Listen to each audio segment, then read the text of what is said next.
There is a taste in here that you cannot find in other vegetables.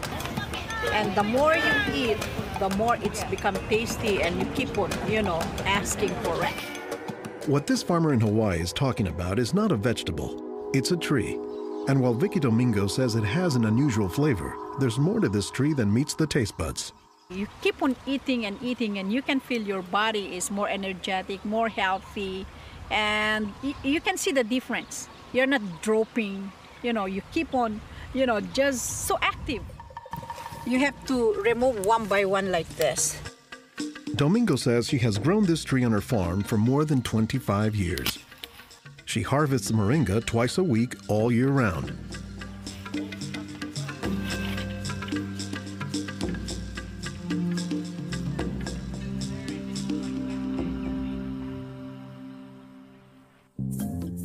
Every week, Domingo sends 1,000 pounds of moringa to the mainland. The rest of it ends up here at a Honolulu farmer's market, where most of her customers have eaten it their entire lives. Well, in the Philippines, it's a third country. In other words, not a rich country. We cannot afford to go to the doctor for medicinal purposes. So we use this in our daily lives so we can have more energy, more vitamins to supplement our daily nutrition in our body. The tree is called moringa, or as the Filipinos call it, marunggay. An awful lot of cultures have one or more plants that are kind of markers that people think of themselves when they think of that plant. Dr. Will McClatchy is an ethnobotanist at the University of Hawaii. He studies the ways that humans interact with plants. If you drive around Honolulu here, you'll see a lot of houses have at least one marunggay in the yard, maybe a little forest of them, and that's a pretty good indicator that there's a Filipino family there. Jokingly, we say it our Filipino banner, which is our Filipino flag. Once you see this, that means, Filipino stays there. Domingo says there are many nutritional and medicinal uses for moringa. All parts of the tree are usable, from the roots to the stem, to the leaves, to the flowers, and to the pod. The roots, you can use that as a tea. And then the trunk, you can scrape it, squeeze it, get the juice, put in your cut skin, and your skin will heal. Some of this may be folktale, but some cultures have used moringa as a medicinal plant for thousands of years.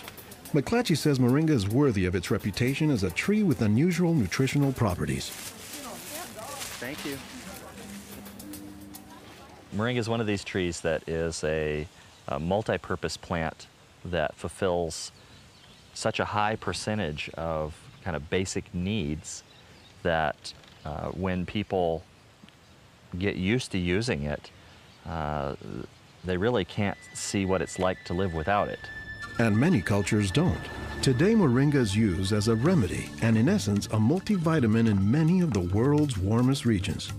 Moringa is used widely in Africa and South Asia, and it's been introduced into South America and Central America, where it's also being used. So, this is not just a plant of a single community. We were just talking this morning with one of the owners of this plantation, and he was telling me how the last time he was here, he had a handful of moringa leaves and that he worked all morning on it and felt great. Dr. Mark Olson is a botanist and a leading expert on moringa. He teaches at Instituto de Biología, Universidad Nacional Autónoma de México in Mexico City. Here, he is visiting a new moringa farm about 2 hours outside the city limits. So they've just planted these here, and soon they'll be nice and big. Olson says that while moringa can grow in places like Mexico or Hawaii, the tree is native to arid subtropical regions, places like Africa and southern India, hot places where moringa has proven its persistence. And this is a plant that really does do extraordinarily well in some of the most difficult areas, in areas that are very hot, areas that are very dry, areas where other things are very difficult to cultivate. Look at the little tuber there. This is one of the reasons it survives so well in dry areas. Also, they're storing lots of water in the wood.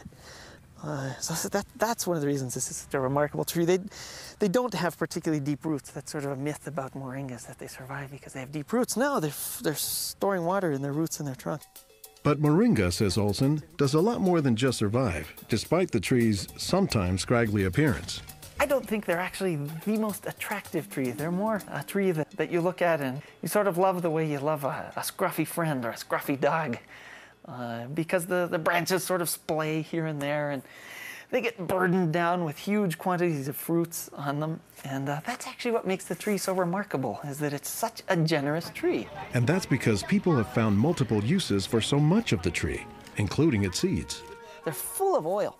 You press the seeds, and then this wonderful aromatic oil comes oozing out, which you can use for cooking, you can use for cosmetics or lubrication or whatever. And the cake, the press cake, the stuff that's left over after pressing the seed, that is what's used for water purification. Water purification, Olson says, is especially useful in developing countries where clean water is hard to come by. But the benefits don't stop there. Some of the things I think are most exciting about moringa is, for example, the high vitamin content. There's a lot of vitamin A in the leaves. And worldwide, that's a problem. A lot of people have problems in development of their eyes because they don't have enough vitamin A. Moringa's vitamin A content, and its content of vitamins in general, has caught the attention of scientists around the world. So I started to read about moringa, and I was absolutely amazed about the richness in nutrients, in many antioxidant compounds, in vitamins. Dr. Monica Marcoux is a pharmacologist who has studied many plants. She has done extensive research on moringa and says it has significant nutritional potency. This subject is one of the topics of her recently published book, Miracle Tree. To me, it was just a natural pathway from my scientific background and my love for trees to writing this exciting book on one of the most exciting and extraordinary trees of our world. Marcoux spends much of her time looking at trees and plants, both as a pharmacologist and as an artist. While Marcoux, the nature photographer, is grabbing shots of plants, Marcoux, the pharmacologist, says she has a bigger concern. We are having an epidemic of cancer and cardiovascular diseases and many other chronic diseases. It's because we basically do not eat what we are supposed to eat. Most of the plants are famous for a particular type of nutrient, like for instance, the orange or the lemon is famous for a high content of vitamin C. The spinach, for instance, on the other hand, is famous for its iron content. Moringa is very unusual because this single plant contains a wide variety of nutrients, but also in quite very high amounts. Marcoux says this concentration of nutrients, combined with low calories and low sodium content, makes moringa an ideal energy food or supplement that can help offset the typically unhealthy Western diet. Many of the Westerners are also deficient in antioxidant and anti-aging substances that are mostly found in plants. Antioxidants, according to the National Institutes of Health, protect the body's cells and may prevent cancer. And Marcoux says moringa is a treasure trove of antioxidants that happen to work hand in hand. Antioxidant substances and antioxidant vitamins work together in the body. For instance, it's known that selenium works better in the presence of vitamin E. Moringa has high amounts of selenium and has also vitamin E. While many plants contain antioxidants, Dr. McClatchy says that moringa is also high in the nutrients we usually associate with meat. Moringa is well known for being a good source of leafy green vegetable protein. And you don't get a lot of protein out of many vegetable foods other than like beans and things like that. So getting it out of the leaves is really a big deal. And while there are a few other plants like soy that are protein rich, Olson says moringa is special. I have a lot of food allergies. I'm allergic to wheat, I'm allergic to eggs. Soy tends to be a fairly highly allergenic food. It causes allergies easily in many people. We think that this is because of the form that some of the proteins are in soy. They're apparently in a form that's very simple and fairly easy for the body to assimilate in moringa. According to the United States Department of Agriculture, moringa contains 18 of the 20 amino acids, building blocks of proteins that are found in the human body. And, says Marcoux, moringa is one of the few plants that contains all of the essential amino acids. Moringa contains all the 9 essential amino acids that actually we cannot produce. Their presence, but also their ratio, is very beneficial, and it is estimated that this ratio is very good for absorption and for being bioavailable to our bodies. Further research is needed to establish the bioavailability of all of moringa's nutrients. But in some places, scientific studies may be too long a pursuit and take a back seat to a harsh reality. In most of sub-Saharan Africa, any baby has a 20% chance of dying before he reaches the age of 5. In some countries, up to 40%. And even those who survive past the age of 5, up to half or more will suffer from malnourished physical and mental development. C'est des lésions de malnutrition. These are lesions caused by malnutrition around the neck and around the waist. They are dry now, but will become permanent scars. As the former regional representative for Church World Service in Senegal for 16 years, it was Lowell Fugley's mission to help local clinics develop ways to save children at risk to malnutrition.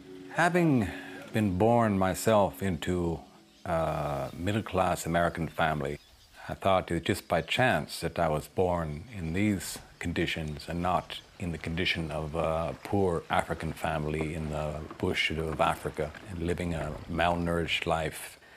And so I have a certain obligation to share what I received. In his quest to combat malnutrition, Fugley came across moringa in the late 1990s. It contains more vitamins and minerals in various combinations than you find in any other possible vegetable. And I thought to myself, if this source of nutrition could be made available at the village level, then this could be a very effective tool in preventing malnutrition. What Fugley says he didn't know at the time was that the Senegalese people were already familiar with moringa. It was only through a Peace Corps volunteer working in forestry who told me that, oh, moringa is already growing in Senegal. Not only was it growing, the people had been using it for generations, only they didn't refer to it as moringa. They called it nebe die, which Fugley suspects comes from the English words never die, after the tree's resilience. I ask any Senegalese, do you know the nebe die tree? Oh, yes, my mother makes a sauce from the leaves of this tree. We call it mboum. Every Senegalese knew this tree. The problem, says Fugley, was that it was prepared and used in ways that diminish moringa's nutritive contents. They boil the leaves too long, they throw out the water that is boiled in and where many of the vitamins are located, and so they lose a lot of the benefits that the leaves could provide. So Fugley went to work, both planting moringa trees and, more importantly, educating healthcare workers on how moringa can help stave off malnutrition. Regarde tonton. Regarde celui-là. Regarde tonton. Tu as vu? Non, non, celui-là même. Pour le moringa. I was trained in 1998, and right away we saw the virtues of using moringa because of its very high nutritional value. So we began using it right away on an experimental basis. Après la formation, con le moringa. Healthcare workers learned to grow their own moringa trees, dry the leaves, and pound them into powder, maintaining all the nutrients. Nursing mothers were taught to add a spoonful of moringa to their food morning, day, and night to increase their milk production. They were also told to add moringa to all of their family's meals. When we introduced this tree in Senegal, or uses of the tree and different ways of using it, the reactions of the people there was that, well, this is our tree. You know, you're just adding on what we know already. As people changed their habits, Fugley says the results were clear, especially among children. They'll look happier, they'll have more energy, they'll smile. When they came to the clinic, limp, eyes drooping, no energy, and within 3 weeks, you see them bigger, healthier, and smiling. La récupération avec le moringa a été beaucoup plus rapide. We observed that it was much, much more effective than the classic system we had been using, which was based on imported and costly products, such as milk powder, sugar, and vegetable oil. With moringa, people can go into town and find it themselves. Et on l'a, même des fois sans un sou. Moringa is still being used, it's still being promoted, it's still being very valued, even without our input from the outside. Moringa, it doesn't die, it can continue on its own. So you have to eat the moringa on a daily basis.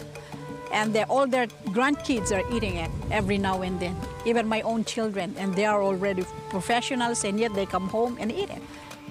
And while moringa is mostly considered an ethnic food, the trend, says McClatchy, is that more nutritious plants, like moringa, are finding their way into the mainstream. Our diets are pretty bad, although they are improving. But one of the reasons they're improving is because we're starting to adopt more and more of these kinds of plants. I've been in villages where the only trees that survive and grow well are Moringa oleifera, which is really amazing when you consider how many useful things the tree provides. Moringa it comes very close to being a perfect source of nutrients in terms of variety and concentration. So that is, I think, very unique about this moringa tree.